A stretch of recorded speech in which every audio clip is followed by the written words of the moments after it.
ఎన్నిక నరేంద్ర మోదీ గారి యొక్క ఆశీర్వాదంతో మహబూబ్నగర్ జిల్లాలోని మహబూబ్నగర్ పార్లమెంట్ నియోజకవర్గం ప్రజల యొక్క ఆశీర్వాదంతో భారతీయ జనతా పార్టీ కార్యకర్తల యొక్క కృషితో ఈ యొక్క విజయం సాధ్యమైంది.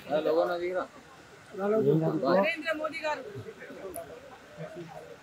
నారాయణపేట సభకు ఇచ్చేసి ఎన్నికల సభలో ప్రసంగించి నాకు ఈ ప్రాంతం నాకు మహబూబ్నగర్ సీటును పార్లమెంట్ అభ్యర్థిగా సీటును కేటాయించి మరి నా ఈ సీటులో నా గెలుపు కోసం నన్ను ఆశీర్వదించినటువంటి నరేంద్ర మోదీ గారిని మరి నా గెలుపు కోసం నాకు ఓటేసినటువంటి అన్న తమ్ముడు అక్క చెల్లె యువకులు ప్రతి ఒక్కరికి పేరు పేరున నా యొక్క గెలుపు కోసం కృషి చేసినటువంటి ప్రతి కార్యకర్తకు కూడా నా యొక్క శిరస్సు మంచి వారికి అందరికీ నేను ధన్యవాదాలు తెలియజేసుకుంటాను.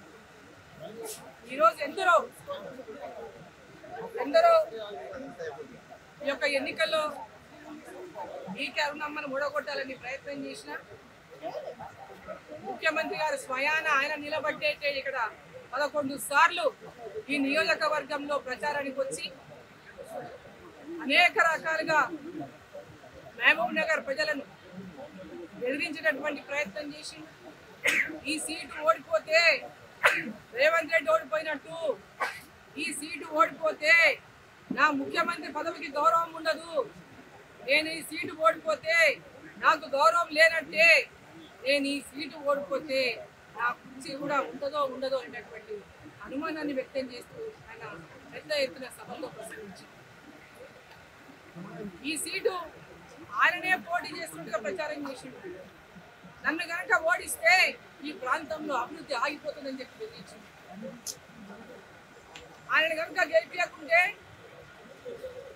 ఈ సీటు ఈకే అరుణమ్మని గెలిపిస్తే, భారతీయ జనతా పార్టీని గెలిపిస్తే ఇక్కడ అభివృద్ధి అంతా కూడా ఆగిపోతుంది అనేటువంటి భయాన్ని సృష్టించింది. ఈ ప్రాంతంలో అన్ని రకాలుగా ఒక ముఖ్యమంత్రిగా ఎన్ని రకాలుగా తను ప్రయత్నం చేయాలో, ఎన్ని రకాలుగా లోపాయికారి విధంగా పనిచేయాలో అన్ని రకాలుగా వారు పనిచేసేప్పటికీ కూడా